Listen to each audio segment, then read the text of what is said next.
Bond merobek rambut palsu dan hidungnya. Semua orang tiba-tiba sedar. Hanya tinggal 2 minit setengah lagi sebelum letupan. Dia meluru ke dalam orang ramai tanpa mengira segala-galanya. Bersedia untuk memotong kotak dengan kapak. Tetapi dihalang oleh sekumpulan askar. Detik genting, Octopus mengangkat pistolnya dan memecahkan kunci kotak itu. Bom nuklear tiba-tiba muncul di hadapan semua orang. Bond mengeluarkan detonator dengan berhati-hati. Krisis telah diselesaikan. Ternyata Sang Biao secara rahsia berhubung dengan Jeneral Soviet. Menyelundup barang kemas. Rakan kongsi yang lain ialah Octopus. Apabila jenayah mereka ditemui oleh Bond, jadi mereka datang ke rumah agam Sang Biao untuk mengumpul bukti, tetapi diburu oleh anak buahnya. Saya tidak mempunyai pilihan selain melarikan diri di antara orang mati, tetapi identitinya telah diketahui oleh Sang Biao. Tunggu Bond kembali ke pangkalan. Dia bertanya kepada para sahabatnya. Barulah saya tahu bahawa rakan sejenayah Sang Biao dipanggil Octopus. Maka pada malam itu dia menyamar sebagai buaya dan menyelinap masuk ke dalam istana pihak yang satu lagi. Saya bekerja terlalu lewat kebelakangan ini. Saya tidak boleh mendapatkan teksi untuk pulang. Saya tidak dapat pulang tepat pada masanya untuk mengemas kini video untuk adik-beradik saya. Saya tergesa-gesa. Saya membeli BMW 5 Series terus daripada Guazi.com. Hanya membelanjakan lebih daripada 80,000. Kereta baru semakin hilang nilai sekarang. Membeli barangan terpakai di Guazi adalah sangat menjimatkan. Guazi mempunyai kempen subsidi 10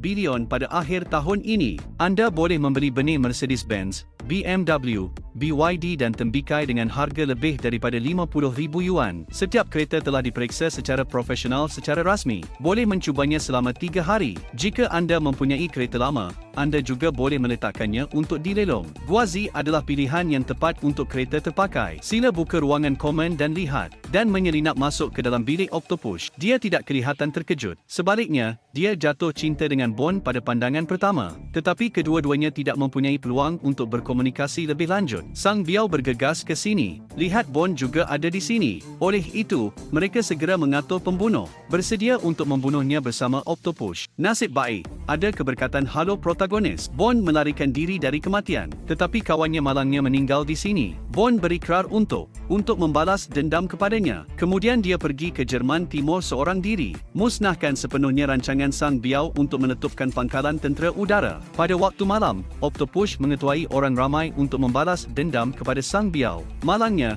saya tidak begitu mahir seperti orang lain. Dia ditangkap di dalam pesawat. Bond tidak mempunyai pilihan selain mengambil tindakan semula. Menunggang kuda naga putih, dia mula mengejar dengan putus asa. Akhirnya melompat pada saat terakhir. Kemudian dia bertempur terdesak dengan orang-orang Sang Biao di atas pesawat. Akhirnya, dia berjaya menghantar pihak lain ke barat laut. Bagaimanapun, disebabkan kerosakan salah satu enjin pesawat. Pada saat terhempas,